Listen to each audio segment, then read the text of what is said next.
You're listening to the Teach Better Talk podcast featuring expert educators eager to share progressive tactics to reach more students. Teach Better Talk is created by teachers and fueled by passion. Let's get started.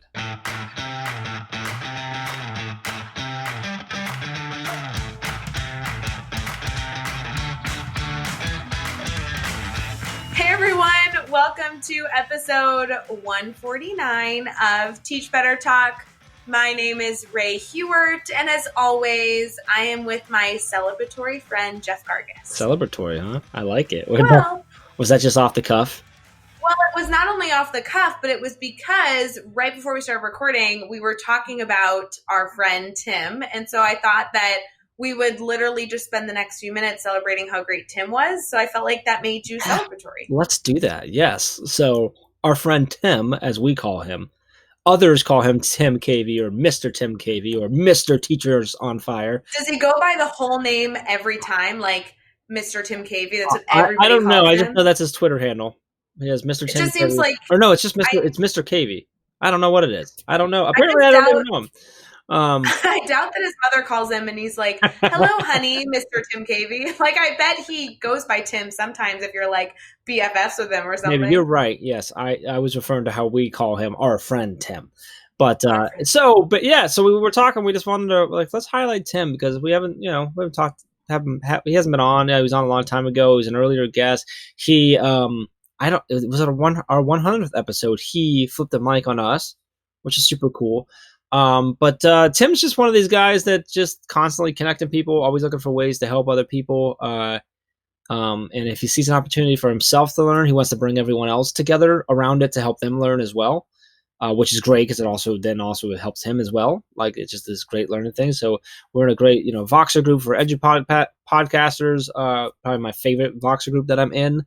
One that he brought us into. He also brought a bunch of us from that group into a group chat on Instagram. So now we're like privately popping stories back and forth, which is just fun because, and I love Tim's thought behind it was it's going to force us all or give us all another reason to get on that platform and be on there, which is great.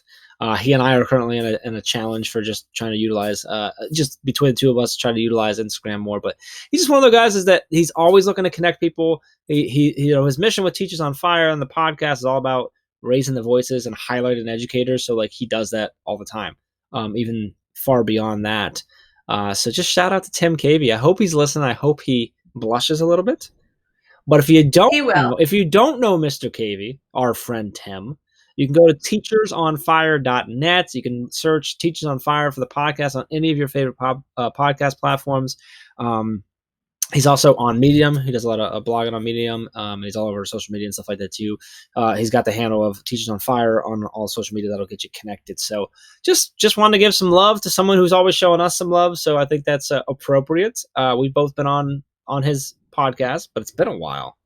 It has been a while. And can I separately say, I really like Tim, but I also really like Teachers on Fire, separate. Yes. Teachers on Fire, I've been a listener to. I think that was one of the first podcasts I listened to. Yeah. And I listen religiously. Every time there's an episode, I listen the morning it comes out. I mean, I am a dedicated fan. And so the joke of calling him our friend Tim, I'm like, ooh, Tim Cavey. I think he's so cool. I love it. Yeah. We were just talking. So Tim was he's from over in Vancouver, British Columbia. So far west side of Canada. And he was he's on his way home, I think right now as we're recording this. He was just in Toronto, which is up just, a little bit slightly northeast of me. And he got together a few podcasters that are in that area. And I was telling you before, I legitimately was planning to drive the 5.5 hours there and 5.5 hours back on a Sunday just to go have lunch with them. And yeah, would you have picked me up on your way just to confirm? No, absolutely. No. Why not? Because it's 7 hours over to get you first. I would be driving the whole day. I wouldn't have any time to actually stop. But I legitimately was considering it because, well, one, I love Canada, but also, I mean, there was a bunch of people there that are awesome. But I've never met Tim in real life, and I'm like, this has to happen. So, isn't that crazy? When are we going to meet him? It's crazy that we can spend 5 minutes talking about this guy, and we've never met him in real life. So Never met him, but we've had so many conversations with him. It seems like we're family. I don't know. I think one day I'm just gonna buy a plane ticket and show up at his door and be like, "Hey, I'm here." Just like knock knock, hey Yeah. Tim. Hey, what's up? Got a couch? I'm here. So anyway, shout Well, out. do you think you'll convince him to come to Teach Better Conference 2020? I don't know. We'll find out, Tim. Tim, Let's hey see what happens, Tim, Tim. hey Tim. So this is great. I love this. I think we should do this more. Do what I think we more? should just pick a random person and just highlight the heck out of them for our intros. I think this is so much better than hearing what you or I think about anything else. All I'm hearing in my mind right now, just to completely embarrass him, is Mark Heller, who's a listener of Teach Better Talk. And he just says, he's like, Ray, sometimes you and Jeff talk too much. I just want to get to the episode. And I'm like, oh, this is a perfect example of him being like, I know I like Tim Cavey. What about the episode? You're Because right. they don't So consider let's talk about the episode. Let's talk about Alicia Sullivan, let's talk about our awesome, awesome, awesome guest today. So the she's a episode. teacher, she's a coach, she's a blogger. She's got incredible content over at Right Solution. That's right with a W, Right Solution, because she likes to write. .com. She does Teachers Pay Teachers. Got all kinds of resources there. She provides PD. She works with teachers and coaches alike all over the place. She's got some really good, cool stories. I really enjoyed both her failure and her success stories in this one. Outstanding story. A great advice in the question about advice, but also in the quick round of 6 questions and stuff. So super pumped for this episode. Anything you want people to take away? I want them to take away how fabulous she is and make sure to go connect with all of the resources she shared, because it seems like there is an abundance that she is sharing with educators, and I love people that do that. I love it. So with that, let's get into episode 149 with Alicia Sullivan. Hey everyone, it's Ray. We are about to get right back to the episode, but I wanted to make sure you are a part of our Facebook group. The Teach Better team has a private Facebook group that has grown so much over the past few months, and we continue to do live sessions, answer questions, and have teachers share their lesson plan ideas so we can all collaborate together. Head over to Facebook and search Teach Better Team to request to join, or you can head to teachbettergroup.com and request there. Either way, we'll see you over on Facebook. Now let's get back to the episode. All right, we're here. We are chatting with Alicia Sullivan, and we are already laughing and having a good time. So this is already setting up to be a great episode. Alicia, really excited to have you on and get a chance to kind of learn about you and hear your story. But before we get too far into that, how are you feeling right now? I'm really excited to be here. I'm really excited that we are doing an audio only podcast. That's pretty awesome. I know, Alicia, it was fun to see you on camera, but we won't have the entire world see you in your pajamas for Teach Better Talk, I promise. Which is awesome. Thank you. I also empathize with that because I am also recording in my pajamas. So this is really just a PJ party is really what this is. Yes, it is. So before we get too far into our pajama party, would you mind kind of telling us about you for a little bit so our listeners can get to know you and kind of learn about how you would normally describe yourself and all that you do? Sure. Well, I describe myself as a teacher. I am still in the classroom. I'm back in the classroom. And I spent some time away from the classroom coaching beginning teachers all around the state, which was an amazing experience. And when I came back to the classroom, everything looked and felt different. So I feel like my perspective has really changed. I'm excited to be here. I'm in a really neat position where I get to work inside of lots of classrooms and I get to work with lots of different teachers. And I do some work on my Right Solutions blog, and I do some PD work. So I feel like the most important part of the work that I do is supporting teachers to kind of flip their perspective. So teachers tell me all the time that like, this is too hard. This particular situation has me set up for failure and this can't be done. And I feel like that is the most exciting challenge of my work. And I kind of have this mission to find a way to let teachers feel comfortable and let their love for teaching shine even in really challenging situations. So I try to make their work easier and like get the big roadblocks out of the way. I think that's kind of my main goal these days. I love that. I love that you try and find those challenging situations and make them better, allow them to work through that. So, that's important work. That's an important thing for us to be doing. So, I love that. So, let's talk about a challenge that you've had. Now, talking about challenges, can you tell us a story? Share with us a time that you've had a challenge or a failure in your life or your career. Kind of take us there with you. What happened? How did you overcome that? And what did you take away from that experience? Absolutely. So I think as teachers, we have like failures every single day that we kind of like work through, get past, and hopefully forget the worst of them by the end of the day. But when I was spending all of my days in other people's classrooms, coaching all the time, I felt like my role was to make sure that every teacher I coached became a better teacher by the end of our relationship. And I had 1 or 2 years with each teacher.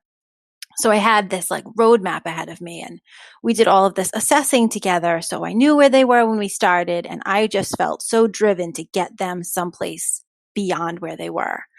And it was really hard for me to come to a realization that I couldn't, no matter what I did, I couldn't make that work for every teacher. And so, I had amazing tools in front of me. I got some amazing training from the New Teacher Center. So I had, some amazing tools that were working for so many teachers, and I could implement them and see them work well. And teachers, got their classrooms more engaging, and their lessons were more exciting, and their students were performing. And I had a few teachers that it just wasn't happening. And the thing is, like, they were doing everything right. They were giving like 300%. I'd be with them at their school in their classrooms at like 6 o'clock at night sometimes. And I just racked my brain and I couldn't figure out, like, what are we going to do? I can't help these teachers get better. And I finally had to come to this place where I realized pushing harder to force this teacher to get better at teaching just because they thought they should be a teacher was going to do them a huge disservice. And, I had to see past their role as teacher and really recognize that as their coach, I had to coach them as people more than them as teachers. And I had to help a couple of teachers make really difficult decisions to leave the profession. And it was so hard for me and 1,000 times harder for them. But the exciting part was all of them made great decisions to do other things and continue to serve children and families. But a big weight was lifted for them. Like, they were putting so much work in and it wasn't getting any easier for them. And I had to help them give themselves permission to make a change. And it's so hard to, devote 4 years of college to this thing you think you're going to do and then decide maybe that's not really exactly what I'll be doing. So that was hard. I helped some teachers write letters of resignation, and they were really courageous. And they're doing great work now, but boy, did it feel like a failure when it started.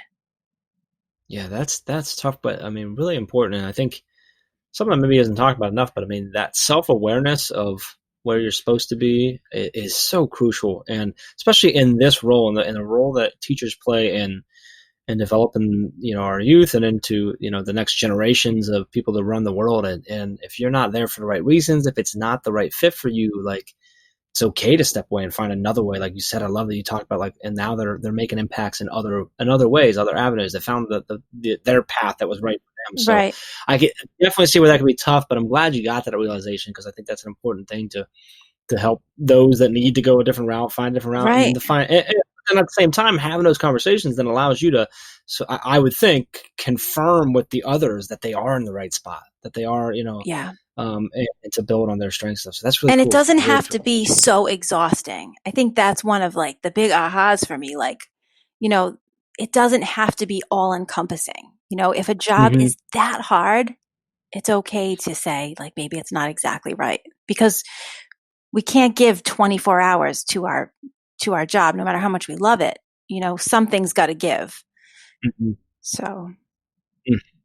yeah. I appreciate you sharing that story. So let's flip it now. Let's talk about a successful moment. And it's gonna be something big or something small, but tell us what happened. Why was it a success for you? And then what'd you take away from that? Um, I had the most amazing teaching partnership experience ever. I spent about 10 years teaching with the same teacher. And we didn't start out as teaching partners, and no one assigned us to that. And so that's like a disclaimer we give. We do a lot of co-teaching PD together, and we like to give the disclaimer that like it's not always rainbows and unicorns. And while it was amazing for us, we weren't assigned to work together. But when our co-teaching partnership kind of began, it was because we were next door neighbors, and we were teaching these. We had this team of sixth graders. And so he was the science teacher and I was the math teacher.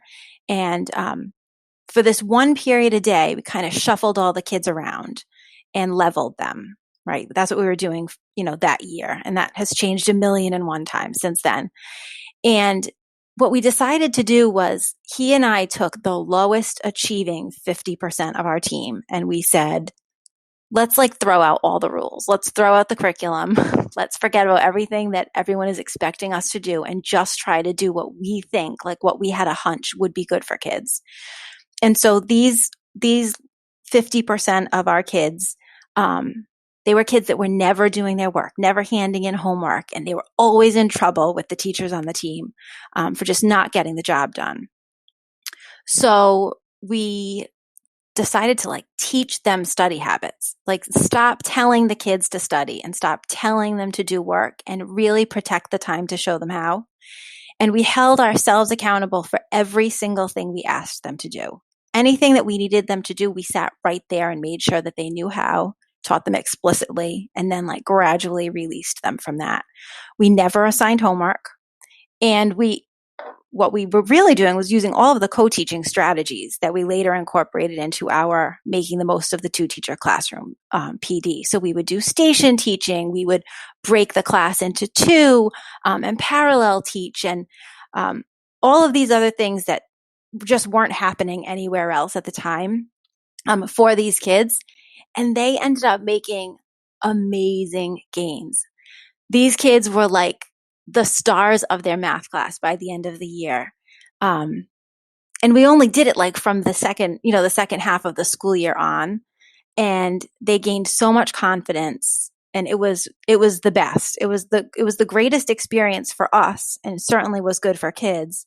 And it was the beginning of us realizing that we were so much better working together and with that door open. And so the door was really only a 3.5-foot divider on wheels because we work in these giant open classrooms. But we took the wall down after that. And for the next 7 years, we taught in this gigantic open space. So yeah, it was a success for them, and it was a really big success for us. I think it changed the trajectory of both of our professional experiences. Wow. I mean, I think you hit it on the head. It wasn't just an amazing impact for your students, but an amazing impact for you as an educator. I mean, how incredibly powerful is that learning experience to kind of come to this conclusion that we are better and stronger together? I love that. Oh my so goodness. much better. Yeah. He had so many strengths that I didn't have. And when we first started realizing that, it was because, with this 3.5-foot divider, I could see what was going on in his science classroom, and he could see what was going on in my room. All we had to do was lean over. And when the kids would change classes and go into his room, the kid that I had so much trouble with all period long, that I couldn't get to focus, couldn't get to follow my directions, would go over there and he would have this private conversation. And I listened so hard to try to figure out what in the world he was saying that was having such a giant impact. And that kid would sit down and get to work. So, at the end of the day, I'd be like, so I noticed you and Michael had this heart to heart. Do you want to tell me about it? And he would come over to my side and say, listen, the kids left my room and in 30 seconds, they were sitting actually working on your side. How did you do that? And so we started swapping these tips, this thing I could do and this thing that he could do. And it's good stuff. And oh, it's so powerful. I love that stuff. And I love hearing those success stories because there's so many instances where we can say, oh, it's so hard to work with another teacher. And, how do you find the benefit in that? And you just listed 3,000 reasons why it's absolutely worth pursuing. So with everything that you're doing in education, I mean, that one experience being one of thousands that you continue to have to support other teachers and support students.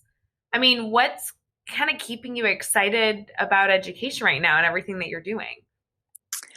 I think so. What I'm really excited right now about in terms of what's going on in the math instruction I'm involved in is helping teachers learn how to differentiate. So a few years back, I had done some PD with an urban high school, and their ask was, we want our teachers to start using stations in the classroom, and the ask did not come from the teachers. And I remember that when we showed up, the teachers were very skeptical and very reluctant, and they had laughed a lot about how we were going to do station teaching. And after several weeks of working together and going into the classrooms and modeling, like things were really changing. And these teachers who had said, I can't teach all these kids in the same room, were finally able to do that thing we all kind of dream about, which is pull a small group while everyone else is engaged. And I think for so many teachers, that has become this dream that like is just not anywhere within reach anymore. So I've been working a lot with teachers on how to differentiate in the math classroom, because I think that's one of the places that people think it's the most impossible. So that's been really exciting. I'm going to be doing some PD coming up with new teachers it's an early career conference just on DI and math. So I'm really excited about that. And I'm really excited about reciprocal teaching. So we've had a big initiative in my school this year, which has been amazing, because I already believed in reciprocal teaching, and my teaching partner and I had been doing it for a really long time with great success. And a lot of the teachers that I coach have been in love with reciprocal teaching. So it's kind of become this school-wide initiative where I am now. And I've been doing a lot of work like on my blog with it, and getting a lot of questions on my Instagram. So I'm excited to see where we can go with that. And teachers that, are hesitant to like let go a little bit and let kids take control, I'm trying to make it really manageable and show them baby steps. Like, you don't have to do it all at once. But the thing is, it's so good for kids, and they just become such independent readers so quickly. And I'm seeing that across the board right now at the middle school level. And so many teachers had said, like, they're too old for this now. Like, if they didn't do it in elementary school, they're just not going to get into it. And the kids are such great examples to like tell the teachers that they were wrong, because they just dive right in and they become the kind of readers we wanted them to be. But I just think we've been spending so long like reading novels for 6 months and like dragging kids through them, that it's a great shift to have. And I think one of the things that I hope teachers realize once they give it a whirl is their jobs get easier. When kids are like owning the work, they can do that thing again where they can pull small groups and conference with kids in the way that they thought they never would be able to. So yeah, I'm really excited about that. And I'm excited about teachers using it all around the curriculum and not just in reading class. Absolutely. I feel like you just told your version of my story that I tell when I learned about mastery learning, like literally going through saying it's a great idea, but it wouldn't work in a public school setting when you have 34 students. And how do you, personalize a student's approach and give them permission to fully understand the information before moving forward. I love this. I have my own version that I learned so much going through. And I'm so glad that you kind of shared that whole lens, because I think that further, emphasizes the power of great ideas, that then how do you really implement them in a classroom setting with all of the issues that come with having a very full classroom. I think that's so awesome. So when you think about what's keeping you excited, I mean, obviously you have these math resources and like the DI math, but what advice would you give a teacher who's, hearing this idea and saying, okay, so I know these things are possible, whether it be a new teacher or a veteran teacher who's been in the classroom for some time, what advice do teachers need to hopefully just start their progression towards running and facilitating those types of classrooms? I think number one has to be go slow to go fast. I think we don't tell teachers enough that like everything takes time and it takes a long time up front, and that's okay. We show teachers the finished product way too often, and it's okay to go really slow in the beginning, and it always pays off at the end. And also to just try one thing and one piece of something. Like, you don't need to take it all on. I was reluctant to dive into reciprocal teaching for so long because it was so big and it was so extreme and so different from what I was doing. And it was so far out of my comfort zone. But if I had just taken one piece and just tried one little piece of it, I would have gotten there much more quickly. And I would also say, because you asked for one piece of advice, so I have to give you three. I would also say it's okay to ask for help. Like, all of these things, and like, Ray, your aha with the mastery learning, it reminds me that we need a coach. Like, we have these great initiatives and they are good ideas, and that's why they're initiatives, and they will work, but we can't just hand them to teachers and say, go do this. It has so much more impact to say, hey, let's do this together. Let me come in your room and help you set it up. And like, if you do some of that hard work up front, they're just, the roadblocks are gone.